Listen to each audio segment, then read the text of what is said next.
If this story interested you, don't forget to subscribe to our channel and tell us which city you are watching us from.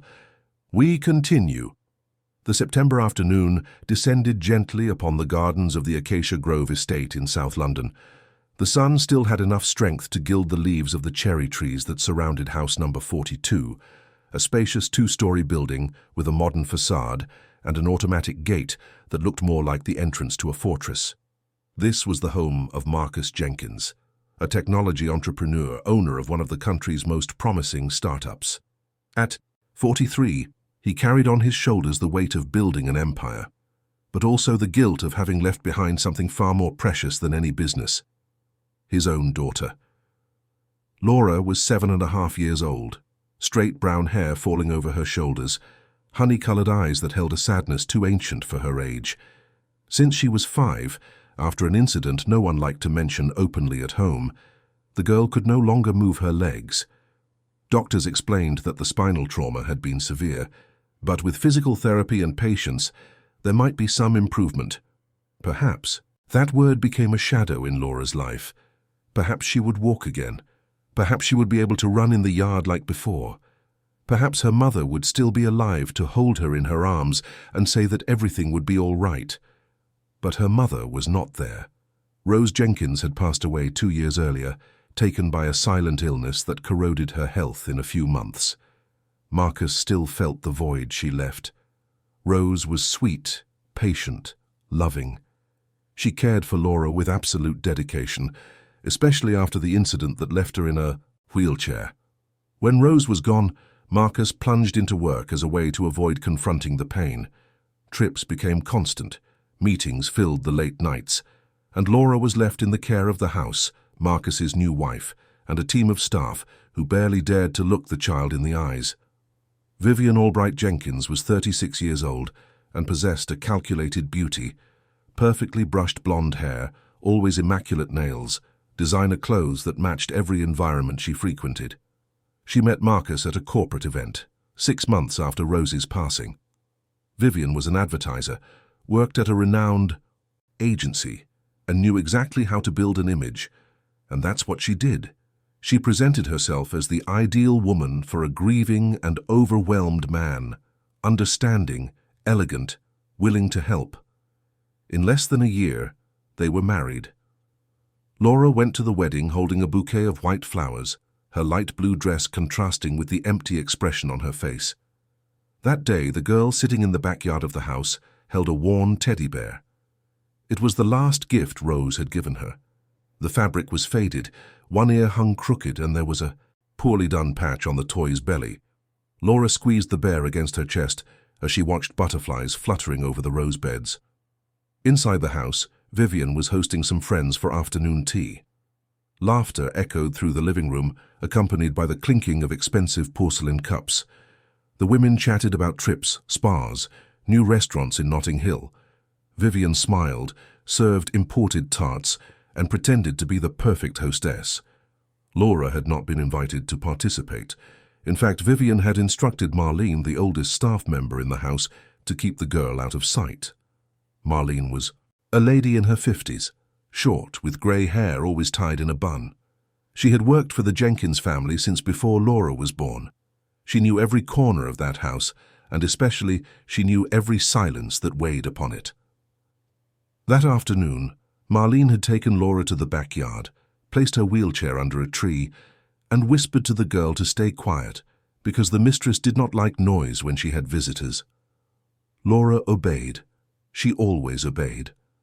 Since her stepmother arrived, she had learned that obeying was the safest way to get through the days. She remained silent during meals, answered only when asked something directly, and avoided crying even when loneliness became too overwhelming.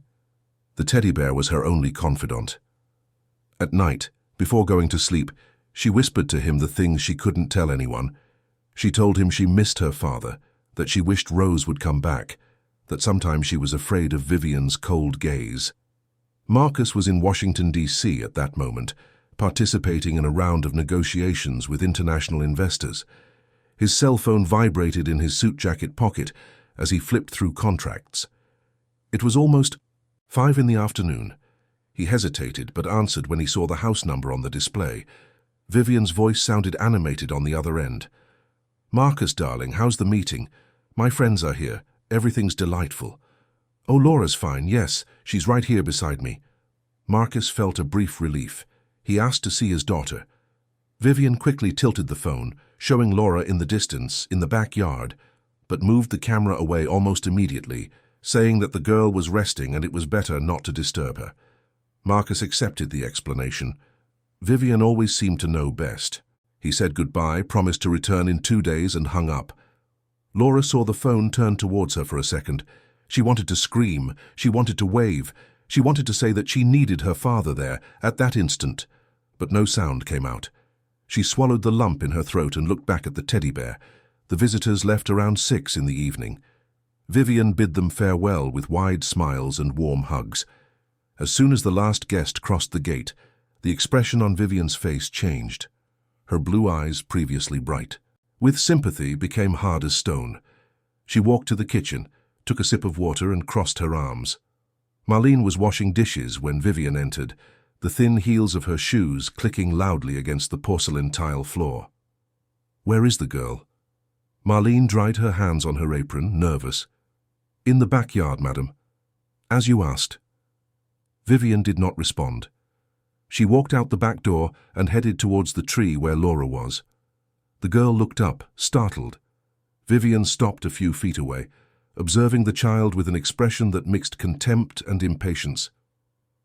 "Do you think you can stay there all day, hugging that old rag?" Laura squeezed the teddy bear tighter. She didn't answer. She knew any word could make things worse. Vivian took 2 steps forward, knelt down to the height of the wheelchair, and held Laura's arm firmly. The girl trembled. Vivian whispered, her voice low but laden with venom. "You're nothing but dead weight in this house. Your father barely looks at you. I pretend to care, but the truth is, no one wants a child like you around, understood?" Laura felt tears burn in her eyes but held back her cry. Vivian released her arm with a slight push and stood up, smoothing her beige linen dress. She walked back into the house without looking back. Night slowly fell over Acacia Grove Estate. Marlene helped Laura bathe, dressed her in a flannel nightgown, and put her to bed. The girl held the teddy bear against her chest, her eyes fixed on the ceiling. Marlene stroked her hair and whispered a quiet prayer before turning off the light. Laura was left alone in the room, listening to the distant sound of the television on in the living room.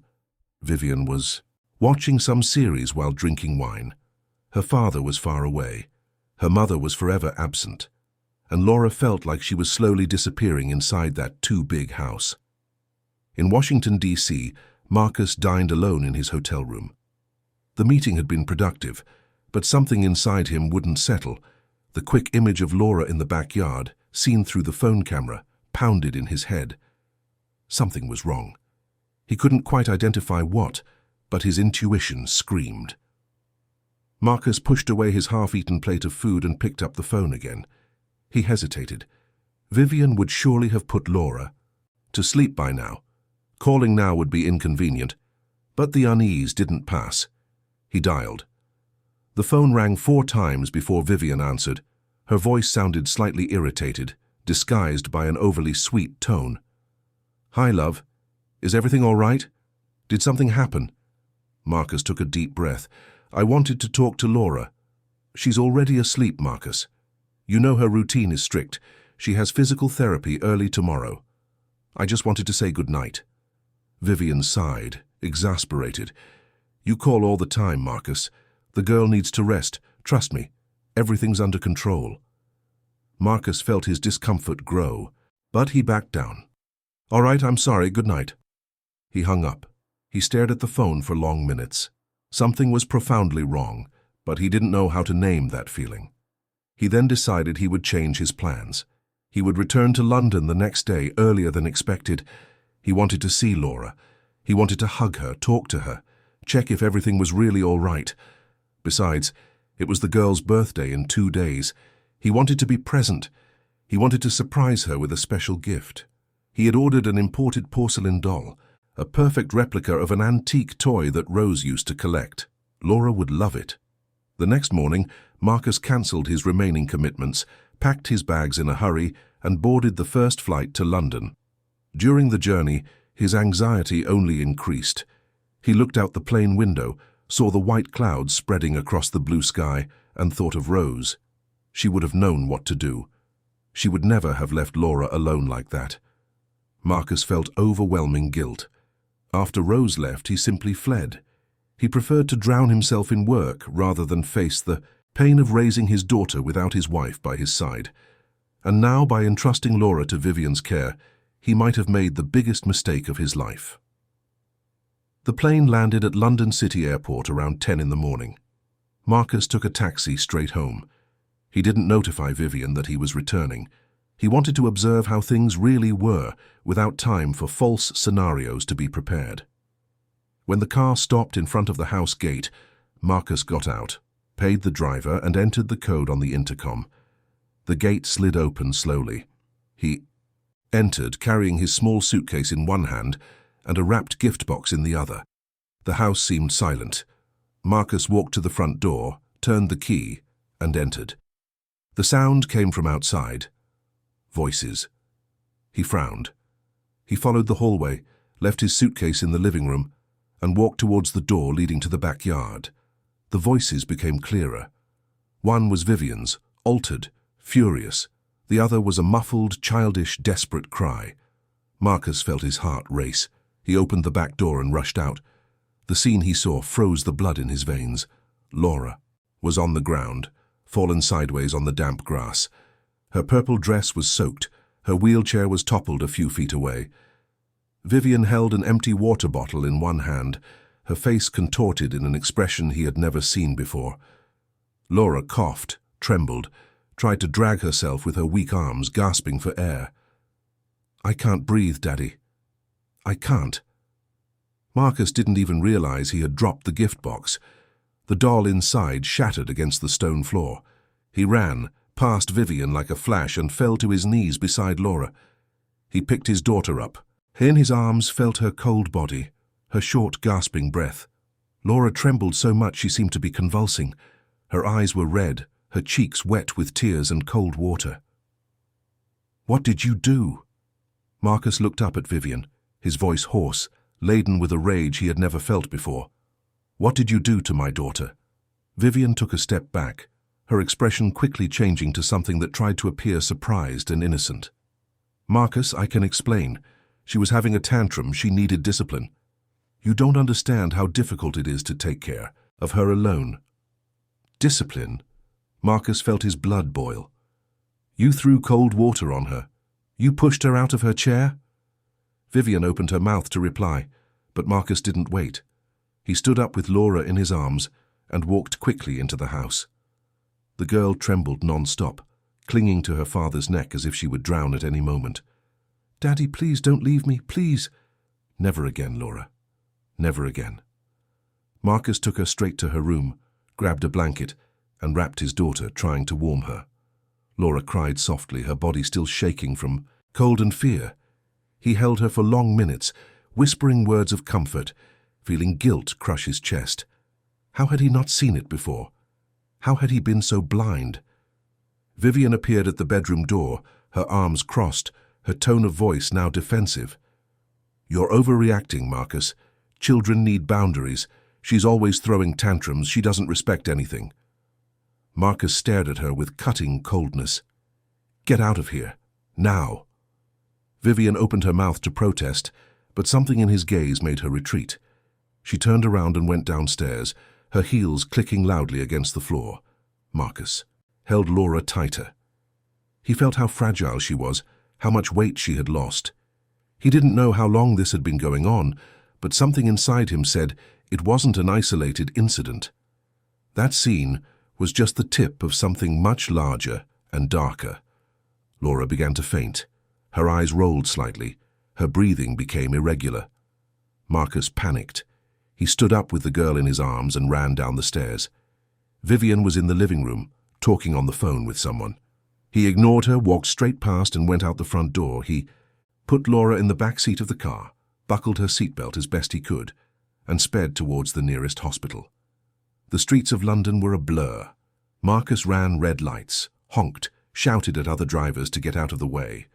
Laura lay in the back seat, her eyes half closed. He looked in the rearview mirror every 5 seconds, trying to check if she was still breathing. "Hold on, daughter, just a little longer." They arrived at St. Luke's Hospital emergency room in less than 15 minutes. Marcus braked abruptly, picked Laura up and ran through the automatic door. A nurse met him immediately. Marcus shouted that his daughter had fainted, that she was having trouble breathing. The medical team acted quickly. Laura was placed on a stretcher and taken to an emergency room. Marcus tried to follow, but a nurse stopped him, asking him to wait outside while the doctors examined the girl. He stood there in the white, cold corridor, his hands trembling, his heart beating erratically. He thought of Rose. He thought of all the times he had travelled, leaving Laura behind. He thought of how cowardly he had been, how he had closed his eyes to his own daughter's suffering, and he swore to himself that if Laura survived, he would never abandon her again.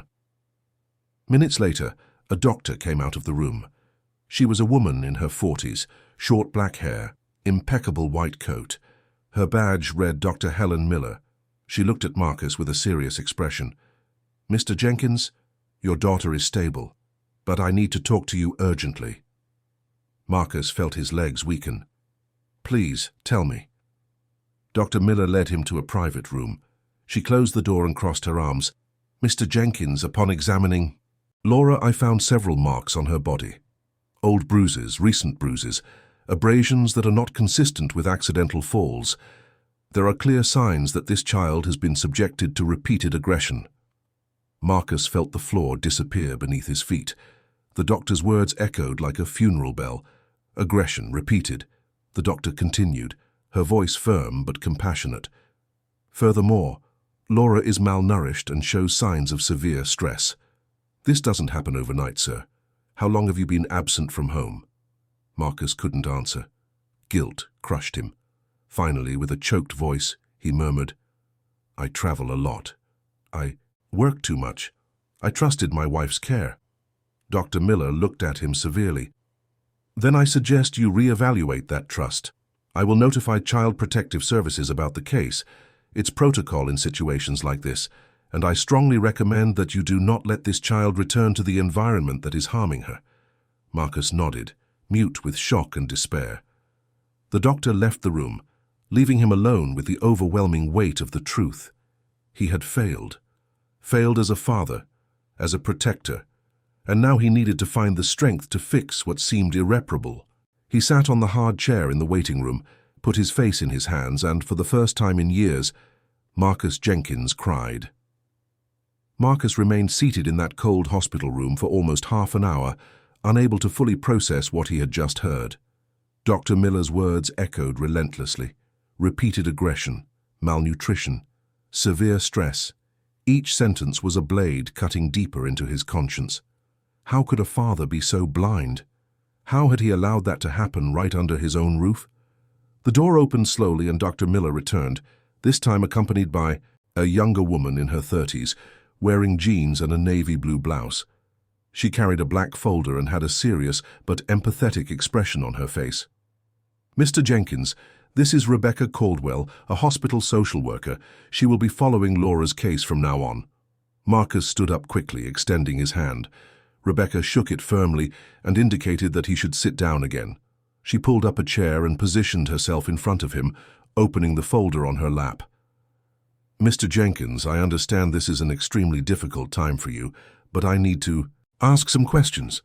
It's important that you are as honest as possible because everything we say here will be used to ensure Laura's safety." Marcus nodded, his throat tight. "You can ask whatever you need." Rebecca flipped through some pages and began. "How long has your current wife been living with Laura?" "1.5 years. We got married 1 year ago, but she had been frequenting the house a few months before that." "And during that period, did you notice any change in Laura's behavior? Anything that seemed out of the ordinary?" Marcus hesitated. The truth hurt, too. Much. "I travel a lot. I spend weeks away. Laura has always been quiet, especially after her mother passed. I thought it was grief, that it was the trauma of the wheelchair. I never imagined it could be anything else." Rebecca made quick notes. "And the household staff, Marlene, right? Did she never mention anything?" Marcus felt anger grow inside him, but he didn't know who to direct it at. "Marlene is discreet. She's worked with us for years. I always thought she was trustworthy." Rebecca looked up from her notes. "Mr. Jenkins, often employees are afraid to report abuse. For fear of losing their jobs or suffering retaliation, we will need to speak with her as well." Marcus ran his hands through his hair, desperate. "What's going to happen now? Will Laura be all right?" Dr. Miller spoke up. "Physically, she will recover, but the emotional trauma is deep. Laura will need intensive psychological support, and you will need to ensure she doesn't return to a hostile environment." Rebecca completed. "Child Protective Services will be activated in the next few hours. They will investigate the conditions of the house and interview everyone involved. Depending on the conclusions, there may be protective measures, but at this moment the priority is Laura." Marcus took a deep breath, trying to compose himself. "I want to stay with her. I won't leave her alone for a second." Rebecca closed the folder and stood up. "You can see your daughter now. She's awake but still scared. Avoid asking invasive questions, just show her you're present." Marcus stood up quickly, following the two women down the corridor to the room where Laura was admitted. It was a small room, with light-colored walls and a window overlooking the hospital parking lot. Laura was lying in bed, covered, up to her chest with a white sheet. Beside her on the bedside table was the teddy bear. Someone must have brought it with her. Laura's eyes were fixed on the ceiling, her small hands clutching the edge of the sheet. When she saw her father enter, her eyes filled with tears. "Daddy!" Marcus crossed the room in 2 steps and sat on the edge of the bed, taking her hand in his. "I'm here, my love. I'm here, and I'm never leaving your side again." Laura cried softly, squeezing her father's hand with surprising strength for someone so fragile. "I was so scared, Daddy. I thought you weren't coming back. I came back, and I'm going to take care of you, I promise." Dr. Miller and Rebecca left discreetly, leaving father and daughter alone. Marcus stayed there for hours, holding Laura's hand, telling stories from his childhood, talking about Rose, recalling the times when the family was complete and happy. Laura slowly relaxed, her tense body calming, her breathing returning to normal. In the late afternoon, Laura fell asleep. Marcus adjusted the blanket over her and left the room quietly. In the corridor, he found Rebecca talking to a tall man in a grey suit with slicked-back grey hair. She waved to Marcus. "Mr. Jenkins, this is Dr. Philip Davies, a lawyer who handles Child Protective Services cases. He can guide you on the next steps." Marcus greeted the lawyer, who had a firm and confident demeanor. Philip went straight to the point. "Mr. Jenkins, I need you to understand the gravity of the situation. What happened today constitutes a crime of abuse. Your wife may be criminally investigated. Furthermore, depending on what Child Protective Services discovers, there may be a loss of shared custody or even restrictions on visits." Marcus shook his head. "I don't want her near Laura ever again. What do I need to do?" Philip crossed his arms. "First, you need to file a formal police report. Then, you should request an urgent protective order. I will help you with that.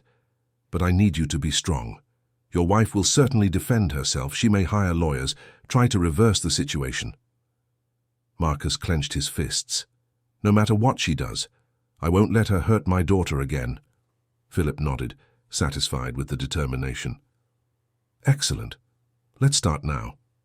I know a police station nearby that has a team specializing in crimes against children. We can go right now." Marcelo looked back in the direction of Laura's room. "I can't leave her alone." Rebecca approached. "I'll stay with her. You can go without worry. Laura is safe here." Marcus hesitated but knew he needed to act fast. He agreed and followed Philip to the parking lot. On the way, he checked his cell phone. There were 12 missed calls from Vivian and 5 messages. He didn't even bother to open them. He simply blocked the number. The police station was a few blocks from the hospital, on a side street in the Chelsea neighborhood. Marcus and Philip entered through the main door and were attended by a detective named Patricia Adams, a woman in her 40s, short brown hair, penetrating gaze. She listened to Marcus's account carefully, noting every detail. When he finished, Patricia took a deep breath. "Mr. Jenkins, I'll be frank. Cases like this are complex. Often a child's word is questioned, especially when money and defense lawyers are involved. But based on the medical report and the statements we collect, we can build a solid case." Philip intervened. "We need quick action. Laura cannot return to that house while Vivian is there." Patricia nodded. "I will request an urgent protective order from the judge today. In the meantime, I need Mr. Jenkins to provide me with names of people who can testify. Staff, neighbors, anyone who may have seen or heard something." Marcus thought quickly. "Marlene, the housekeeper. She was there today. And there's the neighbor next door, Mrs. Eleanor Finch. She was always close to Rose, used to talk to Laura over the backyard wall." Patricia made notes. "I will send a team to interview those people tomorrow morning. For now you should avoid any contact with your wife. Do not argue, do not confront. Let justice take its course." Marcus agreed. He signed the necessary documents, gave a formal statement, and left the police station with Philip by his side. The London sky was orange, the sun setting between the tall buildings. Marcus felt a deep exhaustion, but also a strange sense of relief. He was finally taking control of the situation. He was finally protecting his daughter. They returned to the hospital. Laura was still asleep. Rebecca had left, but a nurse remained in the room monitoring vital signs. Marcus thanked her and sat in the armchair beside the bed, determined to spend the night there. Around 9 in the evening, Marcus's cell phone vibrated. It was an unknown number. He answered cautiously. "Hello?" The voice on the other end was a woman's, low, nervous. "Mr. Jenkins, it's Marlene." Marcus got up from the armchair and left the room so as not to wake Laura. "Marlene, what happened?" Marlene was crying. "Sir, I need to talk. I can't keep this anymore. Mrs. Vivian, she was always cruel to Laura. I saw so much, but I was afraid of losing my job. I have a daughter to support, you understand? But after what happened today, I can't stay silent anymore." Marcus felt his heart race. "Tell me everything, Marlene. I need to know everything." Marlene took a deep breath and began. "Mrs. Vivian always treated Laura as if she were a burden. When you traveled, she would put the girl in her room and tell me to lock the door. She said a disabled child needed to be isolated so as not to bother anyone. Laura would spend days without coming down to the living room. She ate alone, in her room with no one to talk to." Marcus squeezed his eyes shut, anger boiling. "Continue." "There was one time Laura spilled juice accidentally. Mrs. Vivian threw the glass on the floor near the girl and shouted that she was useless. Another time, Laura asked to see pictures of her mother. Mrs. Vivian tore up the photos in front of her and said Rose had been weak, that she couldn't handle the pressure of having a problematic daughter." Marcus wanted to scream but controlled himself. "Marlene, you're going to have to testify about this. The police will look for you tomorrow." "I know, sir. And I'll tell everything. I can't carry this weight anymore. Laura didn't deserve any of this." Marcus thanked her and hung up. He went back to the room, sat beside the bed and looked at Laura sleeping. The girl seemed so small, so fragile. How could anyone be so cruel to a child? The next morning, Detective Patricia appeared at the hospital accompanied by 2 investigators. They needed to talk to Laura, but Marcus asked them to be gentle. Laura woke up startled to see strangers in the room, but Marcus held her hand and explained that these people were there to help. Patricia sat on the edge of the bed, her tone of voice calm and welcoming. "Laura, my name is Patricia. I'm a detective, and I'm here to make sure you stay safe. Can you tell me what happened yesterday?" Laura looked at her father, seeking approval. Marcus nodded, encouraging. "You can talk, daughter. No one will hurt you." Laura took a deep breath, her hands trembling slightly. "Aunt Vivian always gets angry with me. Yesterday she said I was a burden, that no one liked me. She pushed me out of my chair and threw cold water on me. I couldn't breathe. I thought I was going to die." Patricia made careful notes. "And has this happened other times?" Laura lowered her eyes. "She always puts me in my room when Daddy travels. She doesn't let me out. Sometimes I get hungry, but she doesn't send food. She says spoiled children need to learn to endure. Marcus felt his world collapse again. How had he been so absent? How had he not noticed? Patricia continued asking questions for a few more minutes, always gently. When she finished, she thanked Laura for her courage and left the room with Marcus. In the corridor, the detective was direct. "Mr. Jenkins, Laura's testimony corroborates everything you reported.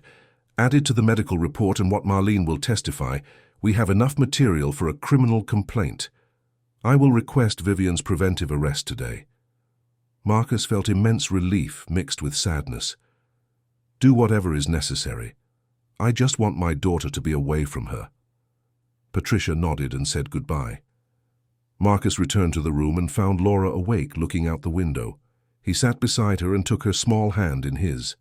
Laura turned her face, her eyes full of a question she couldn't formulate. "Daddy, did I do something wrong?" Marcus felt his voice falter. "No, my love, you didn't do anything wrong.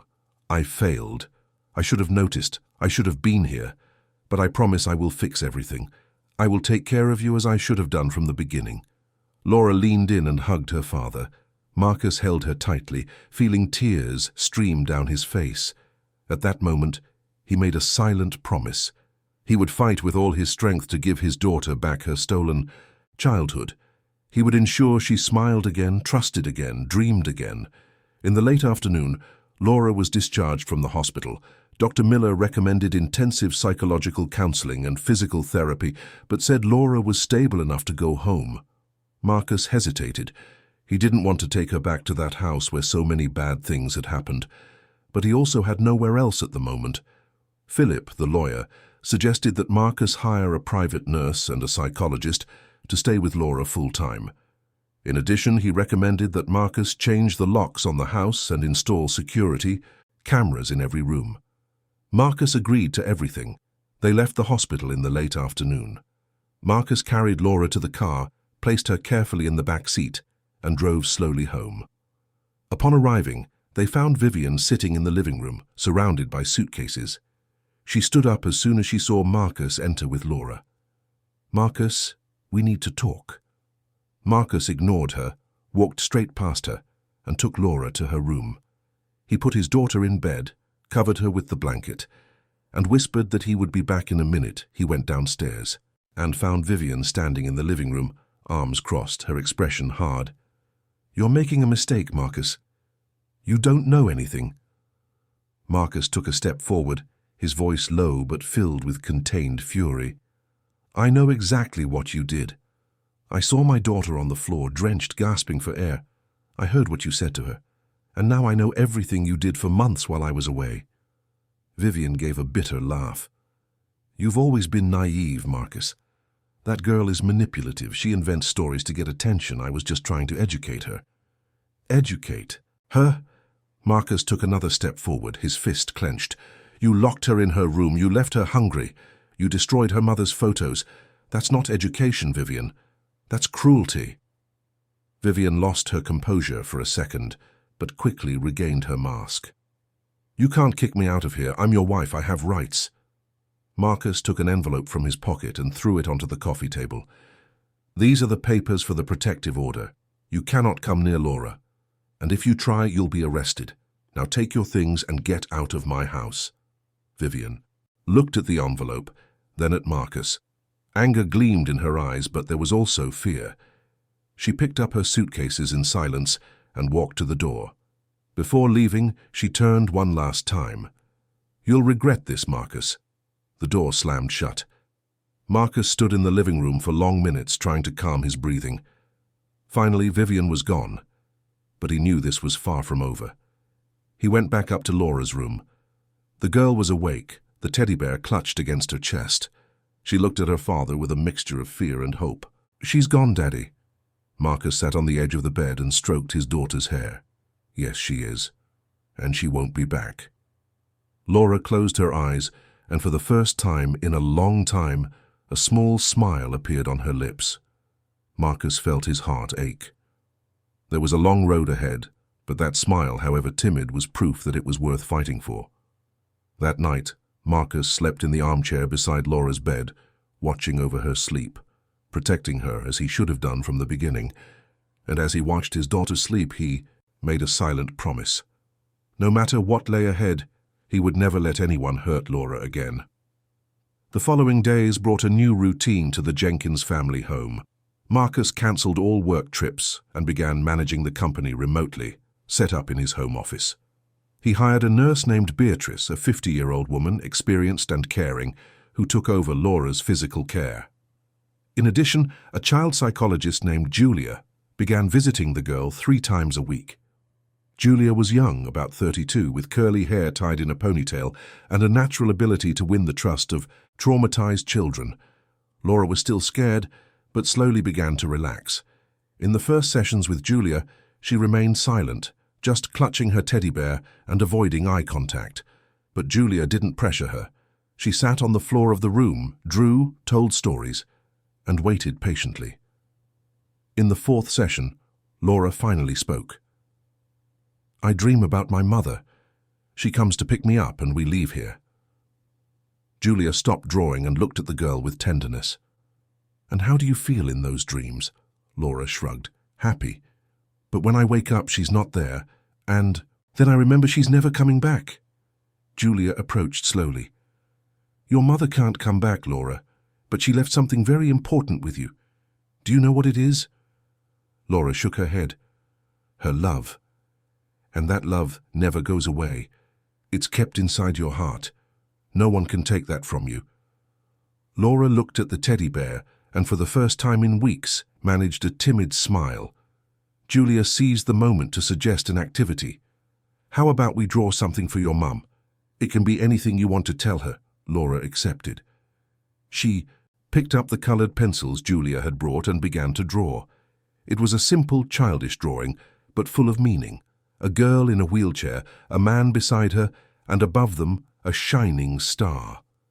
When she finished, Laura wrote with shaky handwriting below the drawing, "Mommy, Daddy is taking care of me now." Julia felt a lump in her throat. "It's beautiful, Laura. I'm sure your mum is proud of you." After the session, Julia spoke with Marcus in the hallway. "The prognosis is good. Laura is starting to open up, but it will take time. The trauma she suffered is deep. She needs to relearn to trust people." Marcus nodded, grateful. "I'll do whatever it takes. I just want her to be happy again." Meanwhile, the police investigation progressed. Detective Patricia called Marlene to give a formal statement. The housekeeper arrived at the police station nervous, but determined. She sat before Patricia and recounted everything she had witnessed during the months Vivian was in the house. She spoke about the days Laura was locked in her room, about the denied meals, about the insults and humiliations. Marlene also mentioned something that put Patricia on alert. "One day I heard Mrs. Vivian talking on the phone with someone. She said she needed to speed things up, that time was running out. I didn't quite understand, but it seemed strange." Patricia frowned. "Do you remember when that was?" Marlene thought. "About 2 months ago. It was right after Mr. Jenkins returned from a long trip. I think he had been away for almost 3 weeks." Patricia made detailed notes. After Marlene's testimony, she convened a meeting with the investigation team. There was something more to that story, she was sure. Vivian wasn't just a cruel stepmother. There was a plan behind it all. The detective decided to investigate Vivian's financial history. She requested access to bank accounts, credit card statements, any movement that could reveal something suspicious. It took a few days, but the results were surprising. Vivian had made several transfers to an account registered in the name of a man called Albert Foster. The name meant nothing to Patricia, but a quick search revealed that Albert was Vivian's cousin and worked as a financial manager. Patricia summoned Albert for questioning. The man appeared at the police station wearing an expensive suit, eyeglasses, a confident demeanor. He sat before Patricia with an arrogant smile. "Detective, I don't know why I've been called here. I have nothing to do with my cousin's personal problems." Patricia threw the bank statements on the table. "Then explain these transfers to me. £50,000 in January, 40,000 in March, 30,000 in June. Where did this money come from?" Albert lost some of his composure. "These are private matters. Investments my cousin made with me. Patricia leaned forward, her gaze penetrating. Investments in what exactly? And why did the transfers stop in August? Albert hesitated. I'm not obliged to answer. That without my lawyer present. Patricia smiled, but it was a cold smile. Of course not. But know that if we discover there was a crime of embezzlement or money laundering, you will also be held accountable. You may leave. For now. Albert left the police station visibly shaken. Patricia knew she was on the right track. She requested a court order to investigate Marcus's bank accounts and discovered something alarming. Vivian had access to the family's accounts and had made several transfers to external accounts in recent months. The total amount exceeded £200,000. Patricia immediately called, Marcus. Mr. Jenkins, I need you to come to the police station. We've discovered something serious. Marcus left Laura in Beatrice's care and went to the police station. Patricia showed him the documents, explaining each suspicious transaction. Marcus turned pale. I didn't authorize any of this. How did she manage to make these transfers? Patricia explained. Your wife had power of attorney to move accounts in the family's name, correct? She probably used that authorization criminally. Marcus ran his hands over his face, incredulous. So she was stealing from me all this time? Patricia nodded. And transferring the money to her cousin, who was likely laundering the funds through fictitious investments. We will continue investigating, but we already have enough material to include charges of fraud and embezzlement in the process. Marcus left the police station stunned. He returned home and found Philip, the lawyer, waiting for him. Philip also had news. I managed to access Vivian's marriage history. She's been married twice before. Her first husband separated from her after discovering she had embezzled money from his company. The second did the same. Vivian has a pattern. She seeks out successful men, marries quickly, gains access to their assets, and then diverts funds. Marcus sat heavily on the sofa. And I fell right into the trap. Philip placed a hand on his shoulder. The important thing is that now we know, and we will reverse all of this. I have already requested the blocking of the accounts that received the transfers and asked for the return of the funds. In addition, I am preparing divorce proceedings with a request for annulment of the power of attorney. Marcus took a deep breath. Do whatever is necessary. I just want that woman to pay for everything she did. Meanwhile, Vivian was staying at a 5-star hotel in London's Mayfair district. She tried to maintain an appearance of normalcy, posting photos on social media, frequenting expensive restaurants, meeting friends. But behind the facade, she was desperate.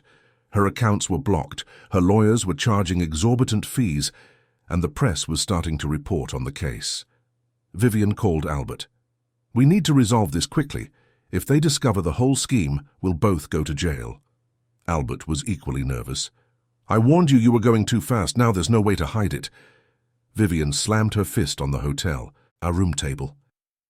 I won't let that pathetic man destroy me. I'll go to the media. I'll tell my version. I'll say he's an absent father, that the girl was neglected, that I tried to help. Albert hesitated. Are you sure about that? It could make everything worse. Vivian hung up without answering. The next day, an article appeared on a gossip website. The headline read, Wealthy entrepreneur accuses wife of abuse, but was he the negligent father? Close sources reveal abandonment. The article was clearly planted by Vivian.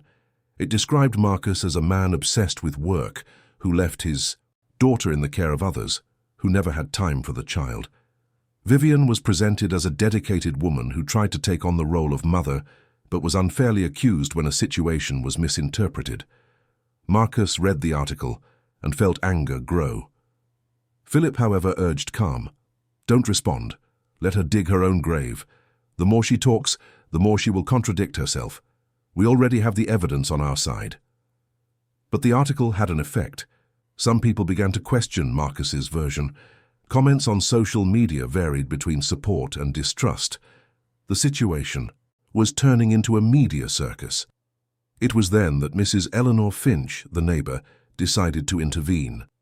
Eleanor was 82, a widow, and had lived in the house next door for over 20 years. She knew Rose, had witnessed Laura's birth, and in recent months had noticed strange things happening at the Jenkins house. Eleanor called Patricia and asked to give a statement. The detective went personally to the elderly woman's house. Eleanor served coffee and biscuits before she began to speak. "Detective, I was always a friend of Rose's. That woman was an angel. When she passed, I was heartbroken. And when I saw that Vivian entering the house, I immediately felt something was wrong." Patricia made notes. "What exactly did you notice?" Eleanor adjusted her glasses. "I started hearing screams. At first I thought it was the television, but then I realized it was that woman's voice. She would yell at Laura, call the girl horrible things. Once I was watering the plants near the wall, and I heard her saying that Laura was useless, that no one would miss her if she disappeared." Patricia stopped writing. "You heard that?" Eleanor nodded, her eyes welling up. "I was terrified, but I didn't know what to do. I thought about calling Marcus, but I didn't have his phone number. I tried to talk to Laura over the wall a few times, but the girl would get scared. She wouldn't say anything. I felt helpless." Patricia touched the elderly woman's hand. "You're doing the right thing now. This testimony is very important," Eleanor continued. "There's one more thing. Once I saw Vivian throwing away Rose's things, photos, clothes, personal items. Everything ended up in the trash. I even thought about picking up some things to keep, but the garbage truck came before I could." Patricia closed her notebook. "I will include all of this in the case. Thank you very much, Mrs. Eleanor." Eleanor accompanied the detective to the door. "That girl deserves justice. Rose would be proud to see Marcus finally waking up."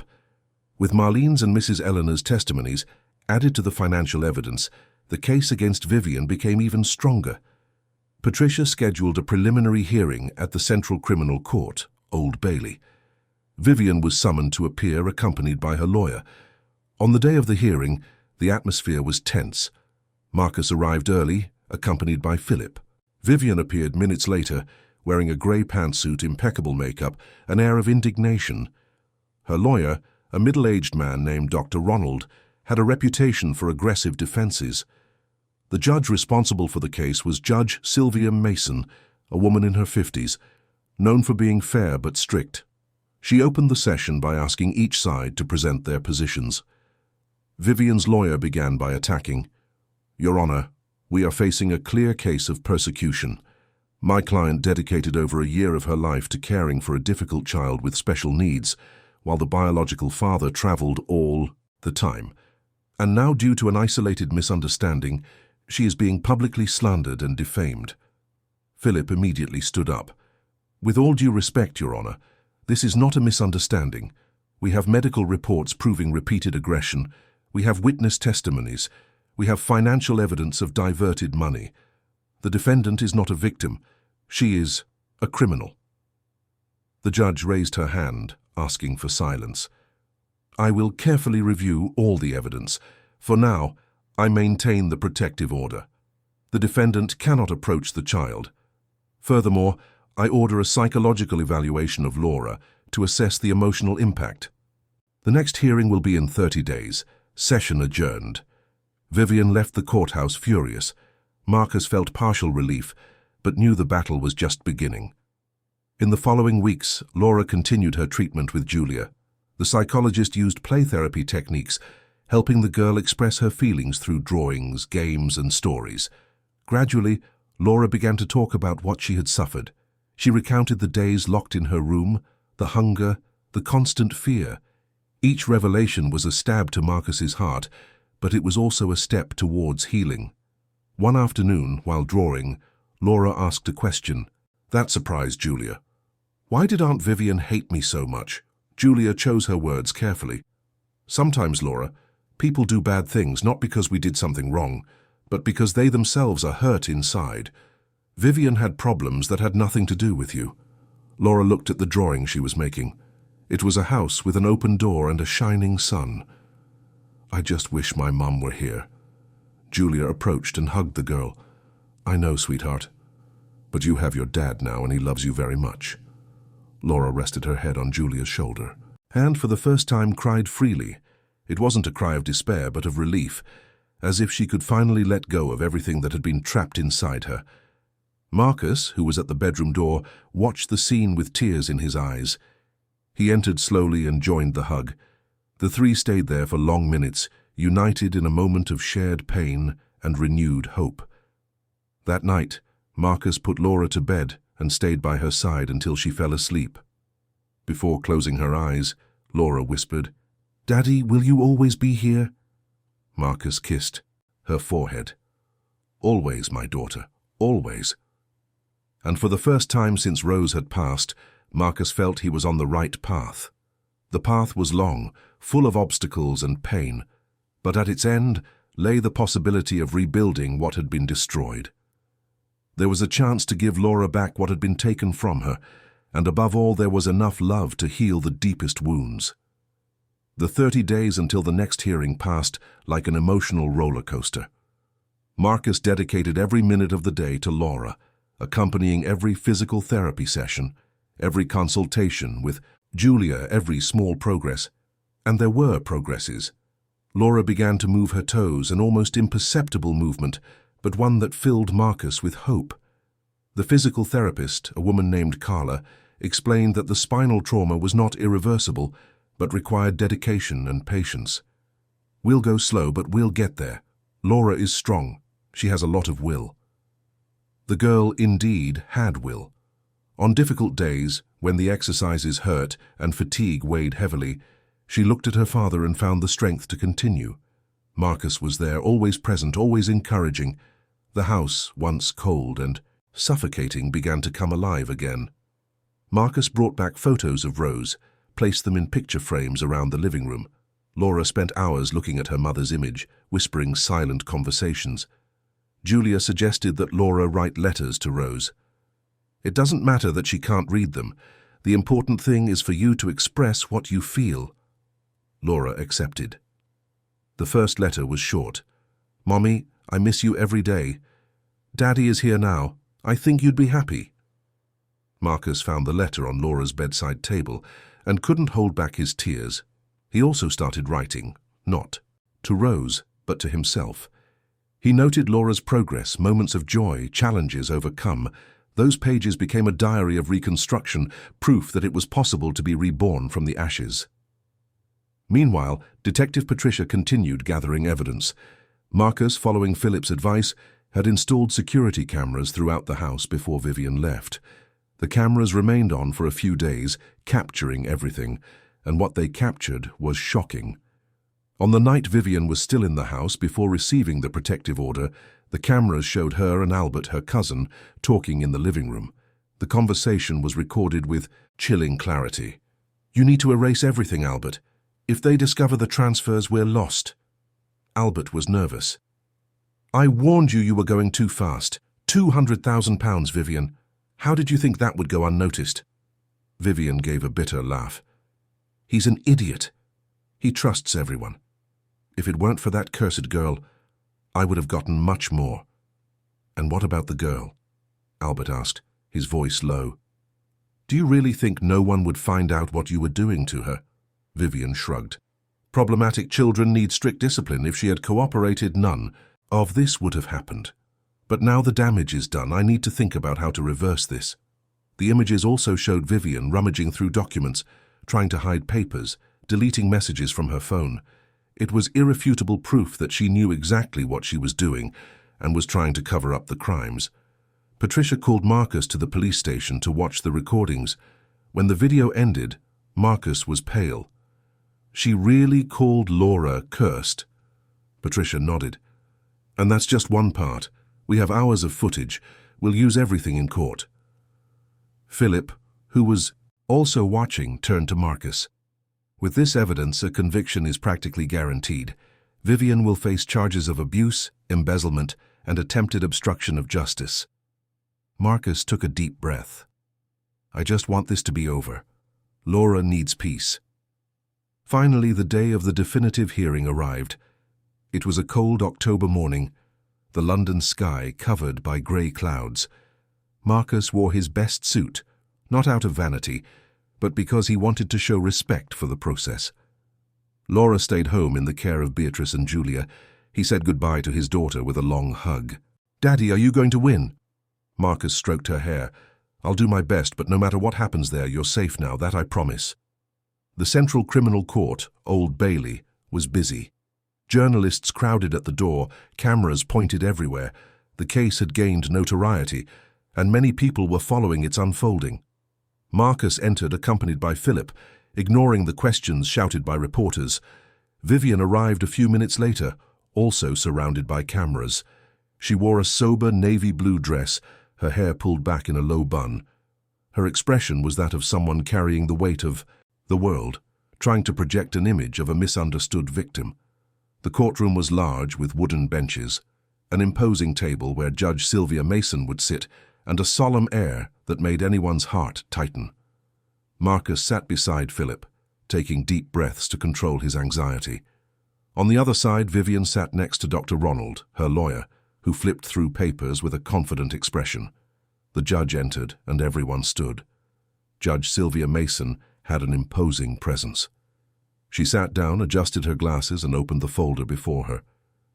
"We may begin. Dr. Philip, the floor is yours." Philip stood up, carrying a folder full of documents. "Your Honor, the case we bring before you today is of extreme gravity. The defendant, Vivian Albright Jenkins, committed serious crimes against a defenseless child, in addition to diverting significant amounts of money from the family. We have documentary, testimonial, and audio-visual evidence that proves each accusation."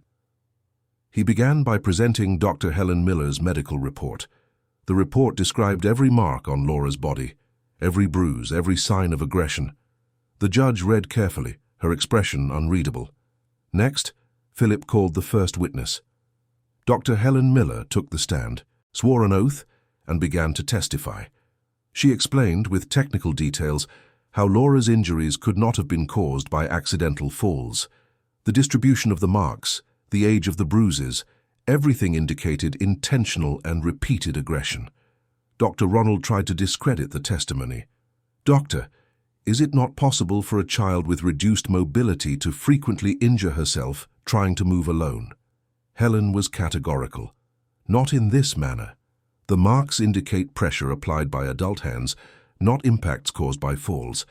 Furthermore, the child showed signs of malnutrition and chronic stress, incompatible with adequate care." The next witness was Marlene. The housekeeper took the stand, trembling but determined. She recounted everything she had witnessed, every insult, every day Laura was locked in her room, every denied meal. When she finished, many in the courtroom had tears in their eyes. Dr. Ronald attacked. "Are you not inventing these stories because you are afraid of losing your job?" Marlene raised her chin. "I've already lost my job, doctor, but I haven't lost my conscience. Everything I've said here is true, and I will carry the weight of having stayed silent for so long for the rest of my life." Mrs. Eleanor Finch also testified. The elderly woman, with white hair and a firm voice, spoke about the screams she heard, about Rose's belongings being thrown away, about Vivian's coldness. "She's a heartless woman, Your Honor. I saw it with my own eyes." Then Philip presented the recordings. A television was brought into the room and the images began to play. The silence was absolute. Everyone watched the conversation between Vivian and Albert, heard Vivian calling Laura cursed, saw her trying to hide evidence. When the video ended, Judge Sylvia removed her glasses and slowly cleaned the lenses, clearly impacted. "Dr. Ronald, do you have anything to say about these images?" The lawyer was visibly shaken. "Your Honor, the images were taken without my client's knowledge. This constitutes an invasion of privacy," Philip immediately retorted. "The cameras were installed in Mr. Marcus Jenkins' residence, who is the legal owner of the property. He had every right to protect his property, and most importantly, his daughter." The judge agreed. "The evidence is valid. Continue, Dr. Philip." Philip then presented the financial documents, bank statements, transfer receipts, all organized chronologically.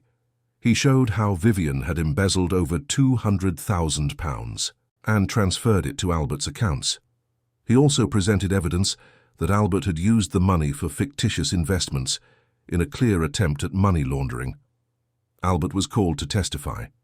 He took the stand reluctantly, sweating. He tried to claim the transfers were legitimate, but Philip presented documents that proved otherwise. Albert ended up confessing that he knew the illicit origin of the money, but claimed he acted under pressure from his cousin. Finally, it was Vivian's turn to testify. She took the stand with an upright posture, but her eyes betrayed her fear. Dr. Ronald asked careful questions, trying to build a narrative that Vivian was a dedicated woman who made mistakes because she was overwhelmed. Vivian spoke in a soft, almost tearful voice.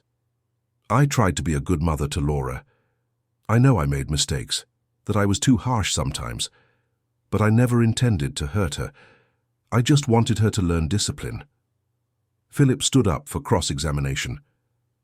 "Mrs. Vivian, you said you never intended to hurt Laura, but we have a video where you call the child cursed. How do you explain that?" Vivian hesitated. "I was nervous. I spoke without thinking." Philip continued, relentless. "And the bank transfers? How do you explain the embezzlement of £200,000? Vivian tried to maintain her composure. "They were investments I made with my husband's authorization." Philip presented documents. "Here is Mr. Marcus Jenkins' statement saying he never authorized these transfers. And here are the statements proving the money went to your cousin's accounts, who admitted in his testimony that he knew of the illicit origin." Vivian began to crumble. Her voice trembled, her hands shook. She tried to blame Marcus, saying he was absent, that she had to take on too many responsibilities. But each argument was quickly dismantled by the evidence presented. Finally, Judge Sylvia asked for silence.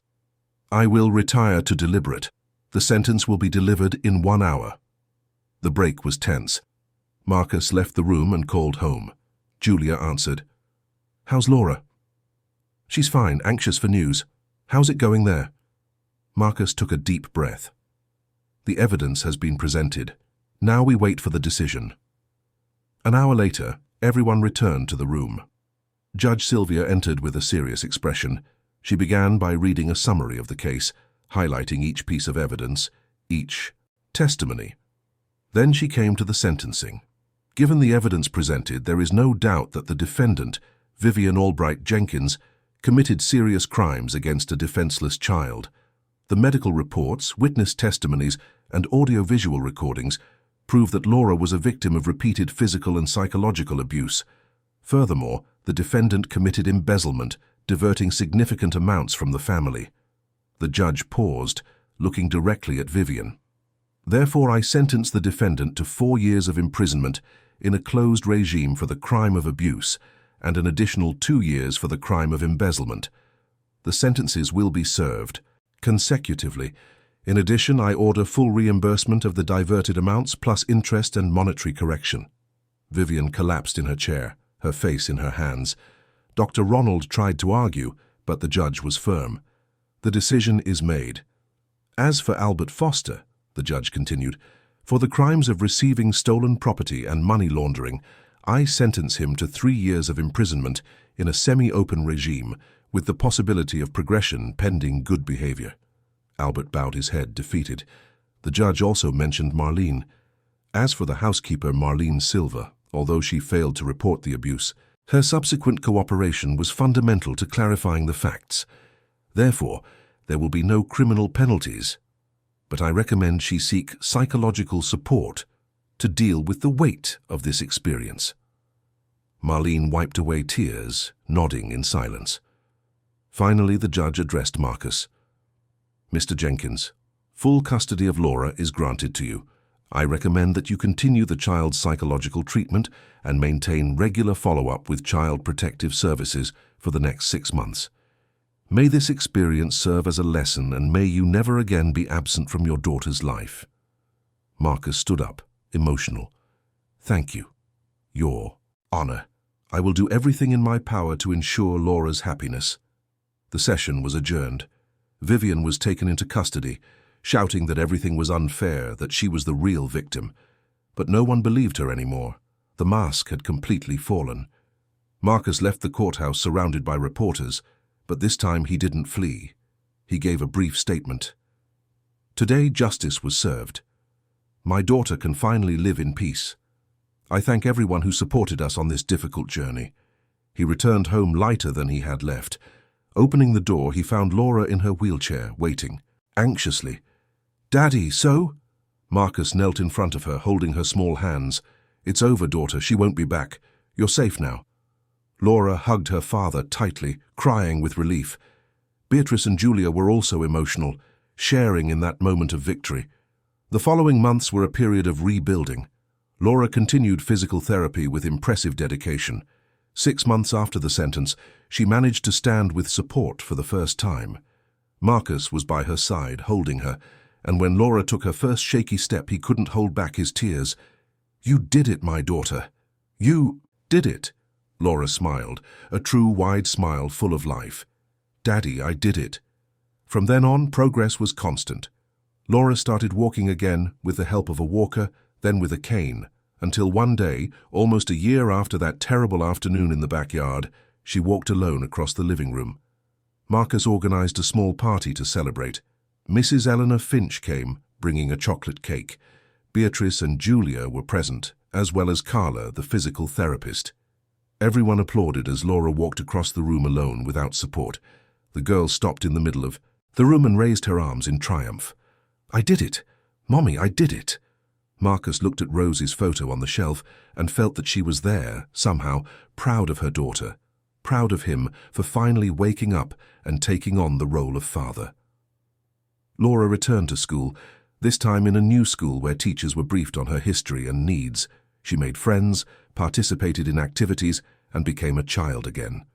The smile, which had disappeared for so long, was now constant. Marcus completely changed his life. He drastically reduced travel, started working, more from home. And whenever he needed to leave, he made sure Laura was well accompanied and safe. He would never again make the mistake of putting work above his daughter. On Friday nights, father and daughter had a ritual. They sat together on the sofa, watched a movie and ate popcorn. Laura leaned her head on her father's shoulder and whispered, "Daddy, I love you. I love you too, daughter, more than anything in this world." A year and a half after the trial, Laura was unrecognizable. She walked normally, ran in the backyard again, played with other children. The physical marks had disappeared. The emotional marks were still there, but Julia continued the follow-up and Laura was learning to cope with the trauma. One afternoon, Laura was drawing in her room when Marcus entered. She showed him the drawing. It was a family, a man, a girl, and above them, a shining star. "That's Mommy, right?" Marcus pointed to the star. Laura nodded. "She's watching over us from up there." Marcus hugged his daughter. "She certainly is, and she's very proud of you." Laura looked at her father, her eyes shining. "Daddy, can I ask a question?" "Of course, my love. You can ask anything." Laura hesitated, but then gathered courage. "Can I be happy again? After everything that happened, can I really smile again?" Marcus felt his heart clench, but he smiled. "You're already smiling, Laura. Look. And that smile is real, it's true, and no one will ever take that from you again." Laura touched her own face, as if testing her own happiness. Then she smiled even more. "You're right, Daddy. I am happy." And there, in that room that had once held so much pain, something new blossomed. Hope, healing, a new beginning. Marcus knew the past would never be erased. The scars, visible or not, would always be there. But he also knew that the future was theirs to build. And as long as Laura had that smile on her face, as long as she continued dreaming, running, living, nothing else mattered. The next night, Laura wrote another letter to Rose. This time it was different. "Mommy, I'm well now. Daddy takes care of me every day. I'm walking again, playing again, smiling again. I know you're proud. I love you forever." Marcus found the letter and kept it with all the others, in a special box. One day, when Laura was older, she could read them all and see how much she had grown, how much she had overcome. For now, the important thing was to live. One day at a time, one achievement at a time, one smile at a time. And so, father and daughter continued together, united by the love that had always been there, but now shone brighter than ever. United by the pain that transformed them, but did not destroy them. United by the certainty that, no matter what came next, they would face it together. The house in Acacia Grove Estate was no longer a place of fear. It was a home. It was the place where Laura could be a child, where Marcus could be a father, where both could heal their wounds and build happy memories. And in the backyard, under the cherry tree where so many tears had been shed, laughter now echoed. Laura played, ran, lived. Her mother's teddy bear was still there, but now sharing space with new toys, new joys. Marcus watched from the window, his heart overflowing with gratitude. Gratitude for having woken up in time, gratitude for having fought, gratitude for having his daughter back. And Laura, running freely through the garden, looked up at the sky and whispered, "Thank you, Mommy, for taking care of us." The gentle breeze rustled the leaves of the trees like a silent answer. And at that moment, everything was all right. Finally, everything was all right. The end of the story. Dear listeners, we hope Marcus and Laura's story has deeply touched your hearts. If you were moved by this journey of pain, struggle, and reconstruction, please leave a like on this video, subscribe to the channel so you don't miss any of our stories, and tell us in the comments what moment touched you the most. Was it Laura's courage, Marcus's transformation, the triumph of justice? We want to know your opinion. Every day we bring intense and true stories like this, which reveal the most human, profound, and real side of family relationships. Stories that make us reflect on love, responsibility, and the power of a second chance. Don't forget to activate the bell icon to receive notifications whenever we post a new episode. Your presence here makes all the difference. We await you in the next episode with another story that will stir your emotions. Until then, take care of those you love because family is everything. A warm hug and see you next time.